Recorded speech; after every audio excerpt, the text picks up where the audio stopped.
बाबा ने मुस्लिम महिलाओं को बलात्कार करने भर की धमकी दी थी। उसके बाद तो देश में भूचाल सा आ गया। पूरे देश के हिंदू मुसलमान एक साथ खड़े हुए और उस बाबा को जेल हो गई।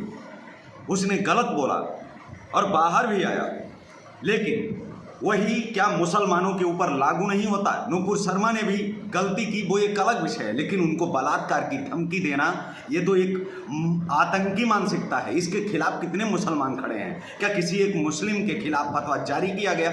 और अगर फतवा जारी नहीं किया गया तो इस फतवा गैंग को आतंकवादी गैंग या संगठन घोषित क्यों नहीं किया जाता?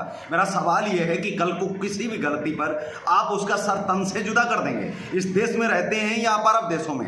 अरब देश तो नहीं है, हो सकता है ये हिंदुस्तान है। इसके लिए आप अपना बोरिया बिस्तर बांध लीजिए और निकलने की आप तैयारी कर लीजिए। अगर ये हरकत और हिमाकत आप करेंगे, इसको बर्दाश्त नहीं किया जाएगा। कतर, एक सुअर देश, हमारे देश के एक राजदूत को बुलाकर के बोलता है कि आप माफी मांगिए हमारे देश से। चलिए मान भी लेते हैं कि माफी मांगने की बात करता है, लेकिन वहीं पाकिस्तान में एक मंदिर तोड़ा जाता है, उसके लिए क्या अरब देश माफी मांगेंगे? क्योंकि पाकिस्तान के अंदर किसी ने गलती की है तो पाकिस्तान को माफी मांगनी चाहिए। इस पर कितने मुसलमान सहमत हैं? क्या फतवा जारी हुआ? नहीं जारी हुआ। क्यों जारी नहीं हुआ?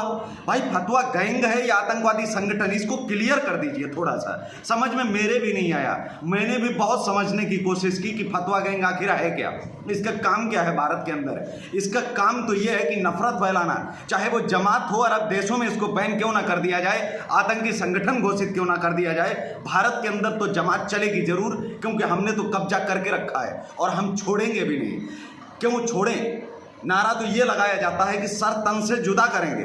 आप सर तन से जुदा करने के नाम पर आप तमाम गालियां हमारे देवी देवताओं को आप देते आ रहे हैं, तमाम मंदिरों को आप तोड़ने की बात करते हैं। आप क्या क्या नहीं करते हैं। आपने देश भर में इतना नुकसान पहुंचाया है, आपको आतंकी घोषित करने में सरकार देरी क्यों लगाती है? मेरा तो प्रश्न ये भी है।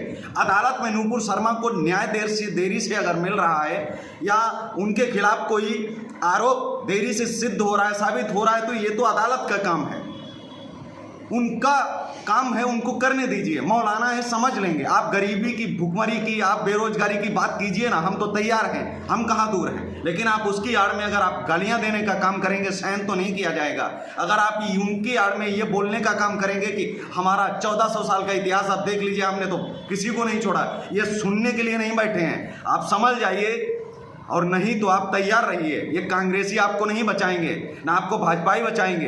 हिंदुत्ववादी जिस दिन लोग खड़े हो जाएंगे उस दिन आप बच नहीं पाएंगे। आपके लिए अरब मुल्क भी आपके लिए कम पड़ जाएंगे और ये कोई नहीं बोलेंगे। देखिए ना चीन में आपके हालात क्या है, मस्जिदों को तोड़ करके शौचालय बना दिए गए। अरब देशों के मुंह से एक शब्द नहीं फूटा, बोल करके तो दिखाएं। सोने की गाड़ियां भले ही रखते हों और शौक शेर पालने का रखते हों, लेकिन अंतर्राष्ट्रीय स्तर पर इनको किसी भी मामलात में कुत्ता तक नहीं पूछता।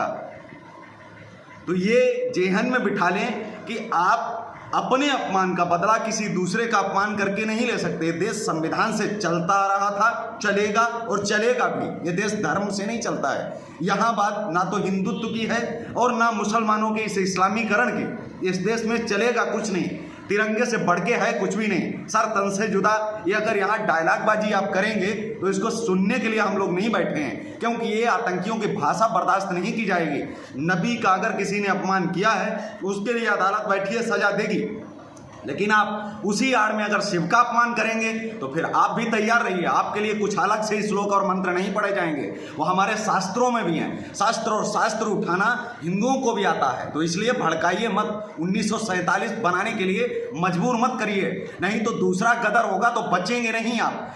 इसमें नुकसान पूरे देश का है। जो हिंदुस्तान का ख्वाब हमारे क्रांतिकारियों ने देखा था वो आप बढ़ने नहीं दे रहे हैं, क्योंकि आपकी कौम ने इसके 18 टुकड़े कर दिए इस देश के, और अभी भी आपको चैन नहीं है। अभी भी आप ये समझते हैं कि देश लोकतंत्र से नहीं, हम अपने तंत्र से चलाएंगे। कैसी व्यवस्था है आपकी, सोच कैसी है? कैसे विद्यालयों में पढ़ते हैं आप, जहां हमारी आरती के बाद में तो हमें ये सिखाया जाता है कि प्रसाद लेकर के आप घर जाइए, लेकिन आपकी कैसी बात आता है कि जहां ये बताया जाता है आप जाइए और पत्थर चलाइए, लोगों के सर फोड़िए, लोगों की जो गाढ़ी कमाई की जो मेहनत से खरीदा है उन्होंने कुछ, उसको आप जला दीजिए जाकर के, लोगों को आप मारिए। ये पढ़ाई है आपकी। थूकता हूं ऐसी चीज पर कि अगर ऐसा कुछ सिखाया बताया जाता है है। मैं तो ये कहता हूं कि सरकार देरी क्यों कर रही, भारतीय फौज को ये समझाए ना कि जो आतंकी हैं, जो दंगाई हैं, उनके ऊपर 2-4 मिसाइलें छोड़ दे, देश का कम से कम नुकसान तो नहीं होगा।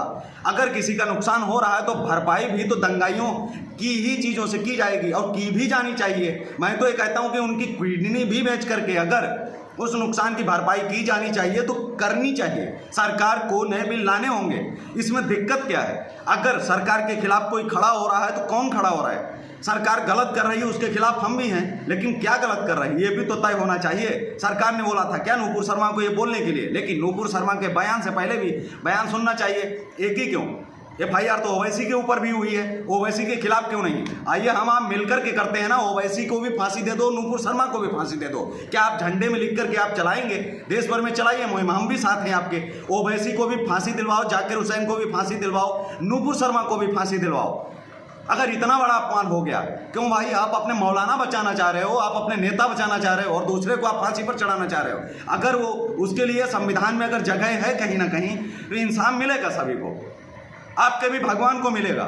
लेकिन भारतीय संविधान पर भरोसा तो रखना होगा। अगर आप नहीं रखना चाहते तो आपसे हाथ जोड़ करके निवेदन है कि अरब देशों में आप चले जाइए, देश तो संविधान से चलेगा।